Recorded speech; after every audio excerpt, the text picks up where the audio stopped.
Cela m'a enlevé une part d'angoisse, dit ce jeune diplômé brillant. Qui parmi vous... Non, je plaisante.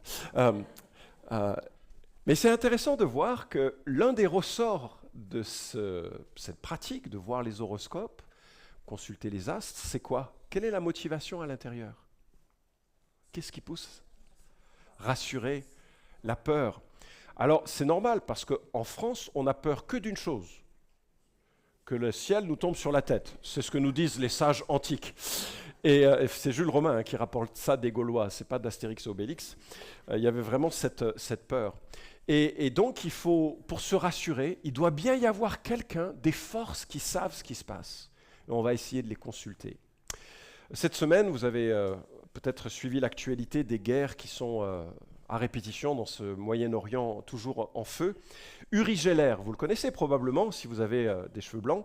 Uri Geller, qui est un illusionniste qui surtout fait croire en ses pouvoirs paranormaux, a affirmé, c'est sur le Jérusalem Post, que l'armée israélienne a utilisé des pouvoirs psychiques dans sa guerre contre l'Iran.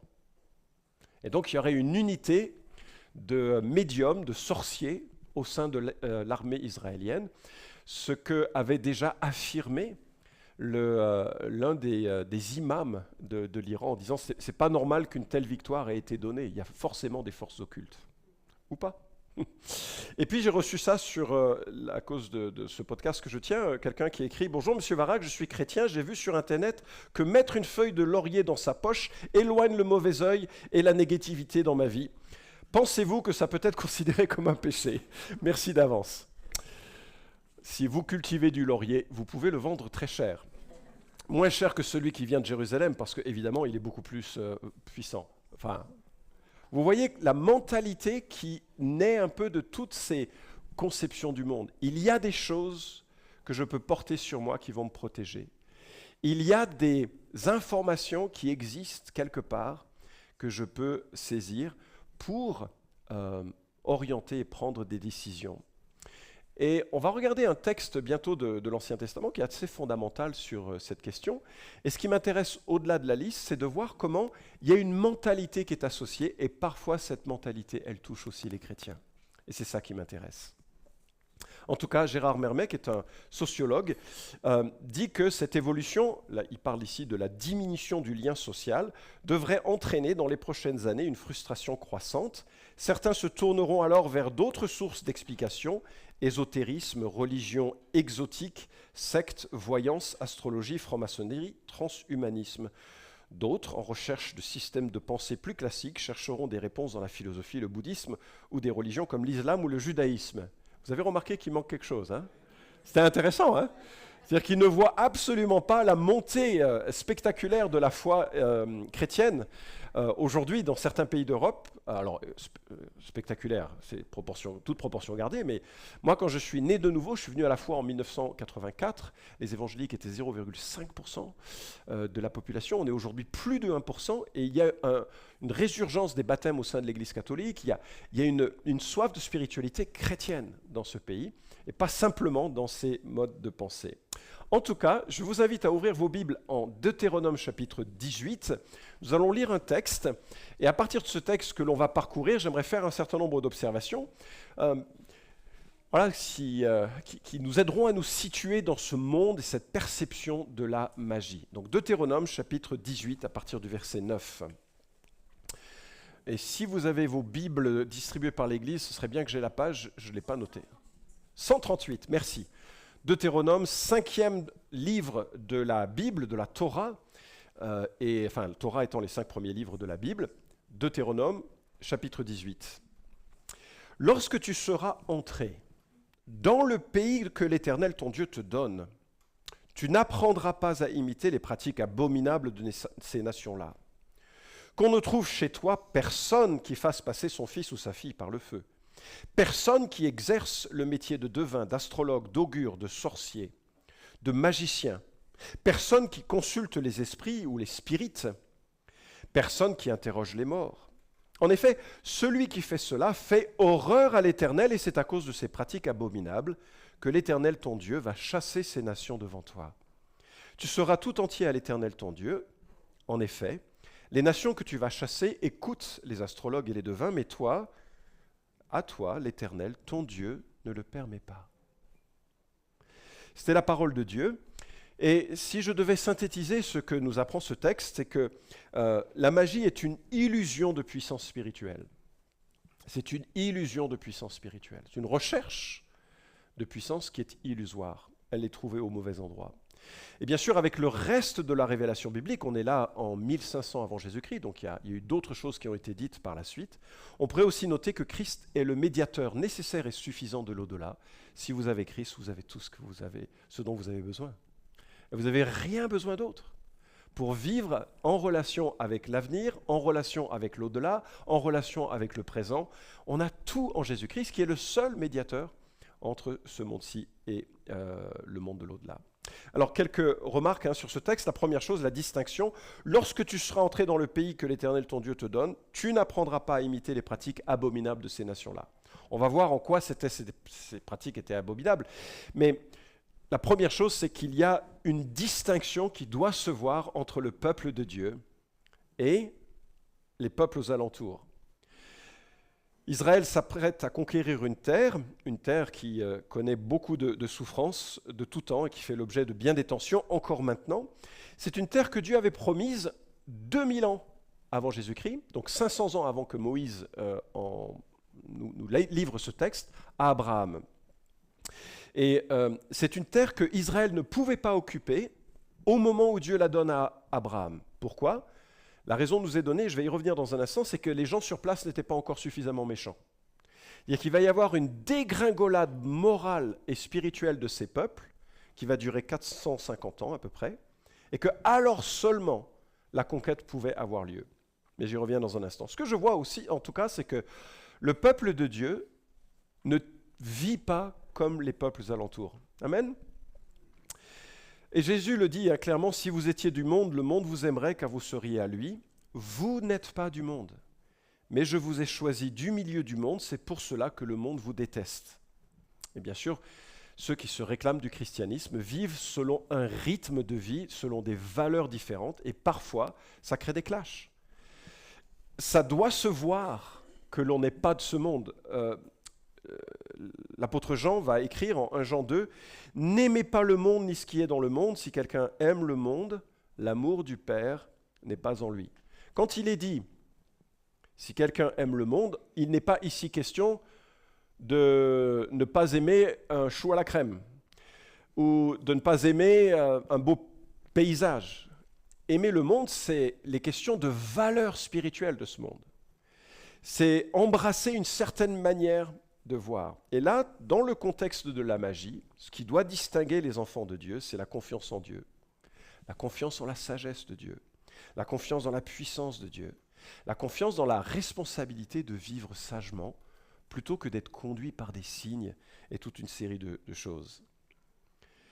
Alors pourquoi est-ce que c'est interdit ? Pourquoi est-ce qu'on doit être distinct de cela ? Le reste de la révélation va aider. La Bible parle d'un être spirituel qu'on appelle le diable, qui est à la tête d'une armée de démons, d'êtres spirituels déchus, qui sont simplement menteurs et tueurs. Ce n'est pas des gens que vous voulez inviter, enfin des êtres que vous voulez inviter à votre anniversaire.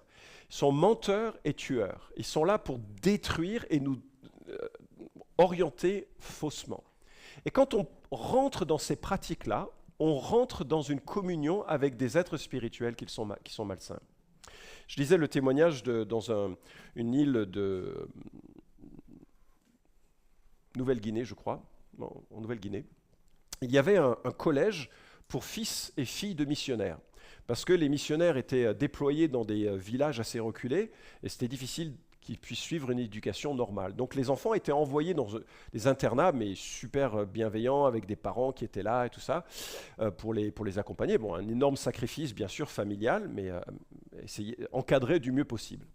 Et puis, il y a un jour, parmi cette trentaine, quarantaine, cinquantaine, je ne sais plus, de jeunes, dans le répertoire des hommes, pas dans le répertoire des filles, les filles sont toujours beaucoup plus sages que les garçons, mais dans le dortoir, pourquoi le répertoire ? Dortoir, merci. Des garçons, il y a quelqu'un qui amène un Ouija board, une planchette Ouija. Vous connaissez ça ? C'est bien si vous ne connaissez pas. Mais si vous connaissez pas, je vous explique, c'est une forme de divination. Vous invoquez un esprit et vous demandez à ce que l'esprit fasse tourner, non pas les tables, mais fasse tourner une aiguille, et petit à petit, il y a une information qui sort. Il paraît que c'est super amusant. Et c'est ce qu'ils ont trouvé.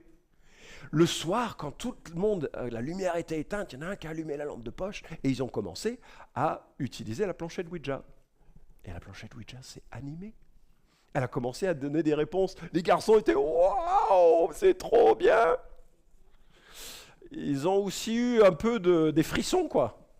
Première nuit, ça va, ils ont pu dormir. Deuxième nuit, j'ai encore plein de questions.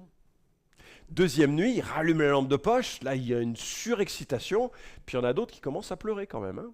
Parce que ça fait un peu triper de voir un truc qui bouge, des lumières qui s'allument ou qui oscillent. Enfin, ça devient une présence malsaine. Et donc, il y a un des garçons qui craque, il va voir le directeur, et le directeur lui le félicite en disant « Écoute, c'est tellement bien que tu sois venu me voir, on va en parler avec tout le monde. » Il rassemble les garçons, il discute avec ces garçons, et il leur explique que il y a vraiment des pouvoirs spirituels, et le planchette Ouija, c'est vraiment le pire moyen pour entrer en contact avec ces forces-là, parce qu'on les déchaîne, et ils sont menteurs, ils vous trompent. Et il a conduit ces jeunes à un moment de repentance et tout est parti, ils étaient soulagés, c'était chouette. Pourquoi Dieu donne cette prohibition ? Parce qu'on est dans une situation de tromperie. Alors voilà, on va pas reprendre un peu, on va reprendre un petit peu la liste, mais on va pas la voir dans le détail. La première chose, c'est tu ne feras pas de sacrifice d'enfant. Ne faites pas ça à la maison. Ok ? Pourquoi ? Qu'est-ce que vous en pensez ? Pourquoi il ne faut pas le faire ? C'est pas bien, on est d'accord, c'est pas bien. Bah, évidemment, c'est un meurtre, d'accord ? Tu ne commettras pas de meurtre et ça s'applique à tout le monde dès la conception jusqu'à la fin de la vie. On ne commet pas de meurtre, c'est pas très chrétien, d'accord ? Et bien sûr. Pourquoi est-ce que les gens font des sacrifices d'enfants ? Est-ce qu'ils n'aiment pas leurs enfants ? En fait, il y a cette notion que parfois, je peux plier la divinité pour qu'elle fasse des choses que je veux si je sacrifie quelque chose qui a suffisamment de valeur. Et je me souviens d'un journaliste qui était sur les bords du Gange et il voyait une jeune femme pleurer en tenant un nourrisson dans les bras. Elle pleurait, et puis elle a jeté son enfant dans les eaux du Gange qui s'est noyé. Et ce journaliste qui était chrétien vient auprès de cette femme et dit, parce que c'était fréquent ce genre de... Elle vient auprès de cette femme et lui dit « Maman, pourquoi tu as fait ça ?» Et cette femme, pleurant, a dit « Nous n'avons que des malheurs dans notre vie. » Et nous sommes allés voir le gourou qui nous a dit de sacrifier ce qu'il y avait de plus précieux. Et qu'est-ce qu'ils avaient de plus précieux si ce n'est que leur dernier enfant qui était né. Et donc ils ont sacrifié à la divinité cet enfant. Parce qu'il y a une logique que les divinités sont là soit pour nous faire du bien, soit pour nous faire du mal. Il faut leur faire des offrandes financières, alimentaires, ou bien il faut leur faire des offrandes de ce type-là, de sacrifices qui montrent qu'elles sont importantes, ces divinités. Mais il y a aussi une autre raison que Dieu l'interdit, c'est qu'il n'y en a qu'un seul qui a le droit de faire un sacrifice d'enfant, n'est-ce pas ?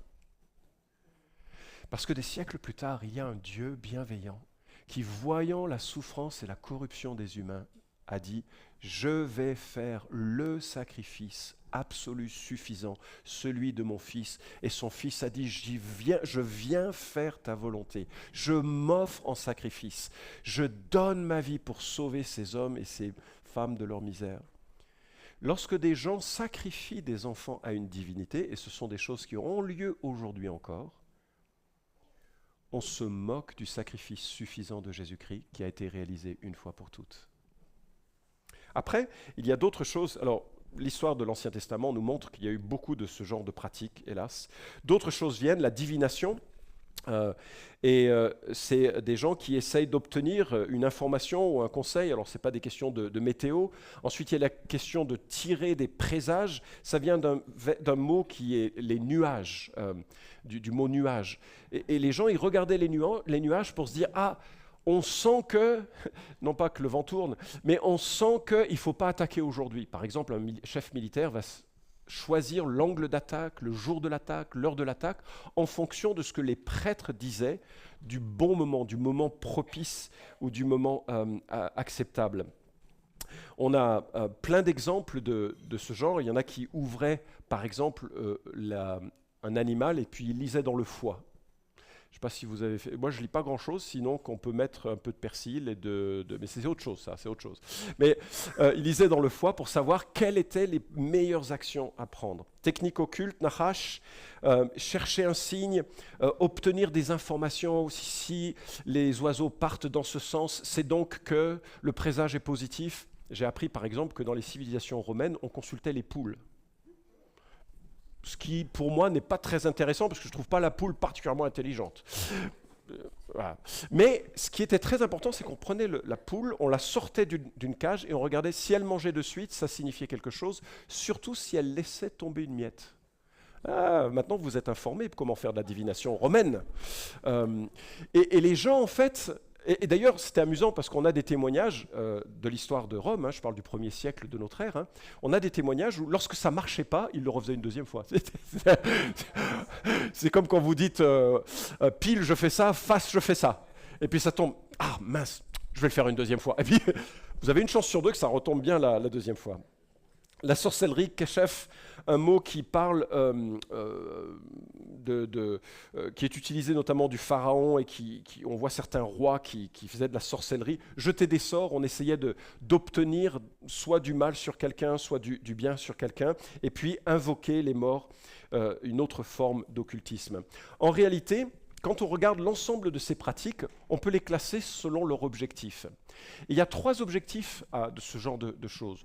On cherche une communion, on cherche une information ou on cherche une opération. On cherche une communion, on va parler à un mort, le grand-père qui est décédé, la divinité que l'on aime, un esprit ancestral. On va chercher une communion, une relation. On va faire des choses pour être en lien avec. Ou bien on va chercher une information, je l'ai un peu développé, quand attaquer, quand se marier, quand avoir des enfants, qui épouser. Ou bien une opération. Je vais essayer de jeter des sorts ou obtenir au contraire une guérison en obtenant feuilles de laurier, ce genre de rituel qui va me permettre de mieux vivre ma vie. Dieu dit très clairement, celui qui fait cela fait horreur à l'Éternel. Et c'est à cause de ces pratiques abominables que l'Éternel, ton Dieu, va chasser ces nations devant toi. Alors, je sais qu'il faut quand même qu'on aborde la question rapidement. Ça semble drôlement violent que Dieu ait demandé à Israël de chasser une nation, donc il y avait des massacres, et cela a conduit certaines personnes à dire, mais donc Dieu est génocidaire. Voilà ce que dit Genèse chapitre 15, versets 13 à 16, lorsque cette terre est repromise à Abraham. Dieu dit à Abraham, donc on est 500 ans avant Moïse, « Sache que tes descendants seront étrangers dans un pays qui ne sera pas à eux. On les réduira en esclavage et on les opprimera pendant 400 ans. » Ça, c'est la saison en Égypte. « Cependant, la nation dont ils seront esclaves, c'est moi-même qui la jugerai. Ils sortiront ensuite avec de grandes richesses. Quant à toi, tu iras dans la paix, rejoindre tes ancêtres, tu seras enterré après une heureuse vieillesse. Ce n'est qu'à la 4e génération qu'ils reviendront ici, donc ici la terre d'Israël, car la faute des Amoréens n'est pas encore à son comble. »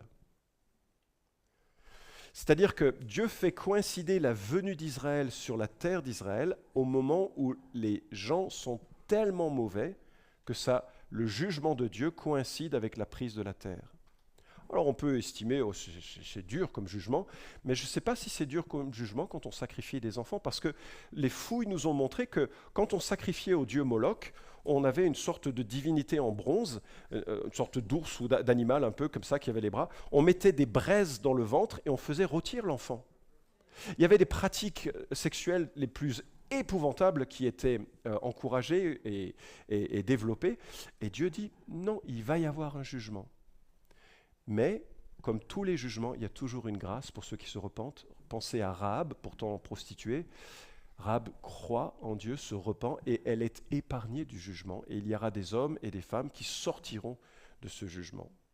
Il y a toujours une grâce accessible. Si la question vous intéresse, vous avez un livre pas très long qui est vraiment mérite la lecture. « Dieu est-il coupable de génocide ?» J'en ai aussi fait un épisode sur le podcast si ça vous intéresse. Bref, 3e point. Je voudrais qu'on arrive à la conclusion parce que c'est là que ça sera le plus important. Tu seras tout entier à l'Éternel ton Dieu. En effet, les nations que tu vas chasser écoutent les astrologues et les devins, mais à toi, l'Éternel ton Dieu ne te le permet pas. En fait, l'Ancien Testament ne donne pas de raison explicite à ces prohibitions. Ici, on a juste la loi. Mais avec le reste de la révélation, on voit que quand on est dans ce genre de monde, on est dans un monde où ce sont des êtres spirituels mauvais et démoniaques qui inspirent ces choses-là. Lorsque vous appelez un mort pour lui parler, que ce soit un saint ou que ce soit un grand-père que vous aimeriez consulter, vous ne parlez pas à cet être-là, vous parlez à des démons. Le diable est menteur et vous fait croire que c'est un mort. Lorsque vous consultez les nuages ou les astres ou les horoscopes pour prendre une décision, vous cessez d'exercer votre responsabilité d'être humain et vous êtes susceptible d'être égaré. Lorsque vous jetez des sorts ou au contraire, lorsque vous cherchez à obtenir une guérison par des moyens occultes ou magiques, vous invoquez des puissances qui sont contraires à Dieu. Parce que si on reprend le schéma que j'ai fait au début, est-ce que nous avons dans l'Évangile une communion? Quelle communion? Dans l'Évangile, on a quelle communion qui s'instaure? Oui, par Christ, mais même plus spécifiquement, on est en communion avec qui de Dieu? Avec l'Esprit Saint, n'est-ce pas? Qui fait de nous son temple. Notre communion à Dieu est suffisante et parfaite, elle a été scellée par Jésus-Christ. Quelle information nous disposons?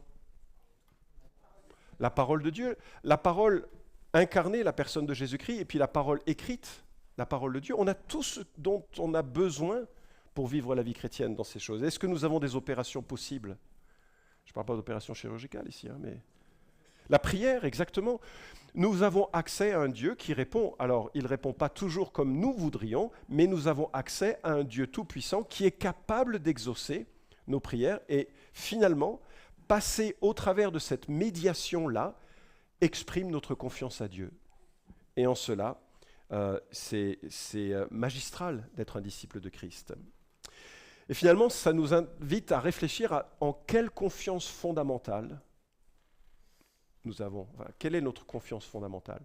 Tous ceux qui pratiquent ou s'orientent vers un monde de la magie, fondamentalement, ils se détournent d'une confiance en Christ pour une confiance dans des pratiques et des techniques qui sont dangereuses, manipulatrices et finalement qui nous éloignent de la confiance et de la médiation qui est en Jésus-Christ. Il n'y a qu'un seul médiateur entre Dieu et les hommes, nous savons, Jésus-Christ homme. Alors, finalement, j'aimerais juste évoquer 2 points pour conclure ce message. Et avant de voir cette diapositive qui vous intéresse forcément, je voudrais juste souligner qu'il y a quelque chose de glorieux d'être un être humain. Je sais que c'est un peu étrange d'en parler dans une église. C'est glorieux d'être un être humain. Pourquoi? Parce que nous avons été créés à l'image de Dieu. Et créés à l'image de Dieu, ça veut dire que nous sommes quelque part les mandataires ou les représentants de Dieu sur terre. Nous sommes censés régner de la part de Dieu sur cette terre. Il y a quelque chose de glorieux d'être humain. Et le problème de la magie, c'est que on cesse de chercher une communion avec Dieu selon l'Évangile pour essayer de développer une puissance spirituelle ou des puissances spirituelles au travers de moyens détournés. Et le deuxième contraste que je voudrais souligner, c'est que, et quelque part c'est là où ça peut nous tomber dessus, quelque part en tant que chrétien, c'est que la pensée magique cherche non pas une communion à Dieu, mais plutôt une sorte de fusion, de transe, de contact. Quelqu'un parlait d'alliage. On cherche un alliage avec les choses spirituelles. En information, on cherche des signes. Quand les gens sont dans la magie, ils lisent tout ce qui se passe. Ils appellent ça des synchronicités, ils appellent ça des signes. Et dès qu'ils voient quelque chose, ah mais ça veut dire que. Donc les gens ne sont plus responsabilisés dans leur choix, mais ils justifient leur choix sur des événements qui ont lieu. Ah, je me suis levé, il y a eu ça. Il y en a même certains qui utilisent le verset du jour, presque comme une forme de divination. Ah, le verset du jour, c'est il y a quelque chose qui va se produire. Ben non, ça c'est une forme de pensée magique en réalité. Je vis de signes, je ne vis pas de l'alliance qui m'est proposée. Et puis vis-à-vis de l'opération, ben, il y a toute une série de rituels, de formules, d'objets dont je vais me parer, censés me protéger. Juste un petit exemple, quand j'ai eu 20 ans, j'ai demandé à mes parents, j'étais très fier de ma foi chrétienne, puis c'était assez contesté dans ma famille, mes parents étaient vraiment contre cela, et j'ai demandé à mes parents une croix en argent pour mes 20 ans. Mon idée, c'était de pouvoir dire à mes amis, je suis chrétien, je le revendique, j'appartiens à la tribu des chrétiens. Et puis mes parents ont accepté. Pour 20 ans, on fait ce qu'on peut. Enfin, bref, ils ont accepté, j'étais fier, je vais à l'université. La première chose qu'on me dit, c'est une copine de classe qui me regarde et dit « Ah, c'est ton porte-bonheur ?» J'ai pris ma croix, je l'ai mise dans un tiroir et je ne l'ai plus jamais reportée. Et je ne dis pas que vous avez tort de porter une croix, c'est très beau une croix, je suis très très pour, c'est mon expérience, c'est pas... Mais simplement, ça a donné cette idée-là à quelqu'un et c'est exactement ce que je veux éviter parce que c'est cette forme de pensée, c'est pas un objet qui va vous protéger de quoi que ce soit, y compris d'une croix ou une colombe, ni un poisson sur la voiture. Ce que je sais n'est pas le cas. On veut simplement dire qu'on s'identifie avec les chrétiens. Mais à l'inverse, la pensée chrétienne, on est conduit au niveau de notre communion par un Esprit Saint dans une alliance et dans une sécurité. On est lié à Dieu. Et au niveau de l'information, nous avons l'Écriture, et alors que l'on lit l'Écriture, on lit des histoires qui formatent notre pensée, on lit des principes que l'on cherche à appliquer, et Dieu nous demande de développer de la sagesse. Et la sagesse, c'est l'inverse de la magie. La sagesse, c'est la réflexion devant Dieu, parfois en communauté, comme on peut le vivre maintenant, comme on peut le vivre dans nos conversations. On peut se dire, mais qu'est-ce que tu en penses ? Comment est-ce que je dois prendre cette décision ? Quels sont les principes bibliques qui peuvent m'éclairer dans ce processus ? Et puis, vis-à-vis des opérations que l'on cherche, on a accès au Père, on a la prière, on a la confiance. Et moi, ce qui me marque, c'est que ce que Dieu demande avant tout, c'est l'obéissance qui se manifeste notamment dans l'amour. Ça, c'est la pensée de l'Évangile, et on est bien loin, en cela, de la pensée magique. Alors, je sais que c'est un parcours un peu surprenant pour un dimanche matin. On n'aborde pas trop ces thèmes, mais j'espère que ça vous a en tout cas encouragé à réaliser à quel point, d'abord, le monde de la magie ne doit pas faire peur, c'est avant tout une conception du monde, et à quel point on a tout pleinement en Christ pour ne pas être en crainte vis-à-vis de ces choses-là, et pour meubler notre pensée de vérité, d'histoire biblique, de principes bibliques, pour apprendre à vivre selon l'Évangile. Je vous invite à la prière.